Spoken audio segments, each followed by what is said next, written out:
हैं, चबिया दिखाएगा बड़ा का कि हमारे लगे कार है, लोग समझ में आ गया कि नहीं आ गया? बस यही हो जाता है। अरे भैया किसी के अकाउंट में 25,000 रुपया है और कहता है हमको वीजा कार्ड चाहिए, रुपए नहीं, 25,000 रुपया लेके तू लंदन ना जी तो घूमे ससुर तेरा यहाँ पे क्या काम है उसको। हिंदुस्तान में जितना वीजा कार्ड यूज होता है उसका 90% लोग विदेश कभी नहीं जाते हैं, लेकिन ना उनको वीजा चाहिए यहाँ पर। अरे भाई वीजा आप लीजिएगा तो हर महीने हर साल 500 रुपया लेगा और लेके जाएगा अमेरिका, लेके रखिए ना रुपए कार्ड। और आपको बहुत शौक है तो रुपए आप ले लीजिए, कहिए हमको प्लेटिनम दीजिए, हमारा डेली जाना रहता है न्यूयॉर्क, बैंकॉक, सिंगापुर, घूमते रहिए यहाँ पर। तो भाई स्वदेशी बनिए, हाथ जोड़ते हैं, हमारा देश है, हम ही लोग इसे आगे बढ़ा सकते हैं। हम लोग अपने, चाइना वाले कभी यूज नहीं करते हैं इस सब का, उनका अपना पेमेंट गेटवे वो लोग यूज करते हैं। तो आप लोग भी भैया रुपए यूज कीजिए, दिखावे में मत रहिए, दिखावे से कुछ नहीं होता। सच्चाई छुप नहीं सकती बनावट के उसूलों से, कि खुशबू आ नहीं सकती कभी कागज के फूलों से। तो अपने आप को शो ऑफ मत कीजिए, सिंहासन पे बैठने की कोशिश नहीं कीजिए, खुद राजा बनिए, जहां बैठेंगे वहीं सिंहासन आ जाएगा। लोग वीजा चाहिए यहाँ पर। तो इन तीनों में अंतर समझ में आ गया। अब समझिए ये विदेशी कंपनी थे सब। अब इन विदेशी कंपनियों में एक खराबी क्या थी कि ये आपका डाटा तो ले लेते थे, चाहे वो वीजा हो या मास्टर कार्ड हो या फिर कोई भी, आपका डाटा ले लेते थे।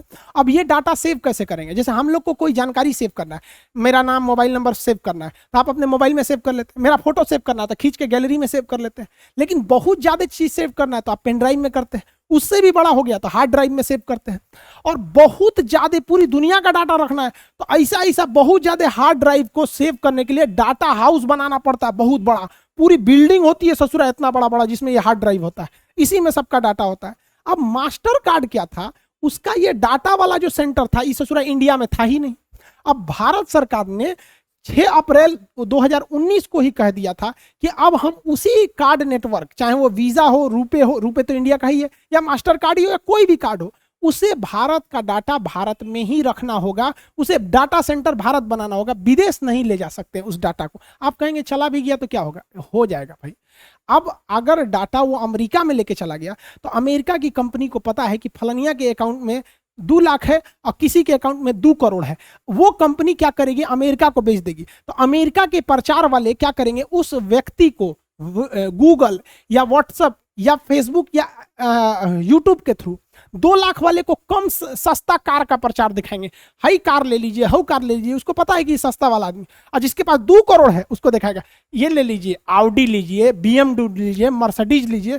तो इससे फायदा उसको हो जाएगा। सारा खेल डाटा का चल रहा है। आप गूगल पे एक बार सर्च कर लीजिएगा ना कि हमको लकड़ी का अलमारी, आप देखिएगा 3-4 दिन तक आपको लकड़ी की अलमारी का प्रचार कबो कबो बीच बीच में से चल आता है। किस चीज का खेल हो रहा है? डाटा का। तो सरकार ने कहा कि हमारे डाटा का यूज हमारे यहाँ करना चाहिए ताकि हमारी कंपनियां अपना कस्टमर को चुन सके। अब पता चला कि आप कोनो आदमी को 20,000 रुपया है, उसको कहिए कि देखो लंबोर्गिनी ऐसा है, क्या करेगा लंबोर्गिनी लेके? तो भारत सरकार ने कहा 6 महीने में आपको डाटा लोकलाइजेशन इंडिया में करना होगा। लेकिन सोच रहा कोरोना कूद गया, फर्स्ट वेव, सेकेंड वेव, सबके बाद सरकार ने कहा कि 22 जुलाई 2021 आज के दिन तक हो जाना चाहिए।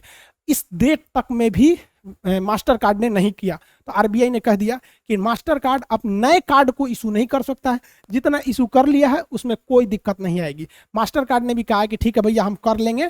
तब तक तो आरबीआई ने कहा कि ठीक है जैया कर लेना, भारत में ऐसा डाटा बिल्डिंग बना लेना, खूब ज्यादा हार्ड ड्राइव खरीदना, सबको आपस में लिंक करके उसमें खूब अच्छा एसी चला के रख देना, तो हम तुम्हें परमिशन दे देंगे। समझ में आ गया? तो आप ये कार्ड वगैरह समझ गए। इसके अलावे भी आप देखेंगे तो बैंकिंग में काफी टर्म्स होते हैं, जैसे चेक भरने का तरीके में कैसे चेक होते हैं, bearer cheque, cross cheque, account payee cheque, order cheque. ये इकोनॉमिक्स के सवाल में सीजीएल या एसएससी में एक क्वेश्चन इससे पूछ देता है। साथ ही पैसे ट्रांसफर में देखेंगे आजकल यूपीआई बहुत चल रहा है। बैंक में जाएंगे पूछेगा एनईएफटी करना है, आरटीजीएस करना है कि आईएमपीएस करना है, इसमें क्या अंतर होता है। बैंक अकाउंट में भी टाइप देखिएगा तो सेविंग हो सकता है, करेंट हो सकता है, रिकरिंग अकाउंट जिसे आरडी कहते हैं, फिक्स डिपॉजिट जिसे एफडी कहते हैं, डीमेट अकाउंट जिसमें शेयर मार्केट खुलता है, एनआरआई जो बाहर में काम करते हैं उनके लिए अकाउंट। तो अलग अलग अकाउंट में क्या डिफरेंस होते हैं। साथ ही आप देखेंगे तो लॉन्ग टर्म के लिए जैसे बुढ़ापा में मान के चलिए पतो भगा दी तो कहाँ से खाइएगा, या इस सब चीज के लिए। एक होता है प्रोविडेंट फंड, भविष्य के लिए रखा हुआ पैसा, तो प्रोविडेंट फंड के बारे में भी क्वेश्चन पूछता है। अब इतना बड़ा वर्ड तो बोलिएगा नहीं, प्रोविडेंट फंड बुढ़ौती में पतो भगा देगी तो हम इसी से खा के जिएंगे, तो ऐसा नहीं ना बोलेंगे। तो प्रोविडेंट फंड को शॉर्टकट में क्या कहते हैं, पीएफ कहते हैं। अब इस ससुरा पीएफ जो होता है प्रोविडेंट फंड कई टाइप का होता है, एम्प्लॉय प्रोविडेंट फंड ईपीएफ कहते हैं, पब्लिक प्रोविडेंट फंड ईपीएफ कहते हैं। हालांकि आपको यही दो ठो मिला होगा, पीपीएफ और ईपीएफ सुने होंगे, इसमें काफी विवाद भी हुआ था कुछ दिन पहले। हालांकि दो ठो और होता है, जीपीएफ और वीपीएफ, इस सब के बारे में भी आपको समझा देंगे कभी। फिर आप अगर ये पीएफ समझेंगे तो फिर आपको स्टॉक समझना पड़ेगा, म्यूचुअल फंड समझना पड़ेगा, इस सबको किसी ऑन वीडियो में समझा देंगे। आज आपको प्लास्टिक मनी यानी ATM, debit card, credit card, इस सब के बारे में समझ में आ गया होगा। मिलेंगे नेक्स्ट क्लास में। जय हिंद।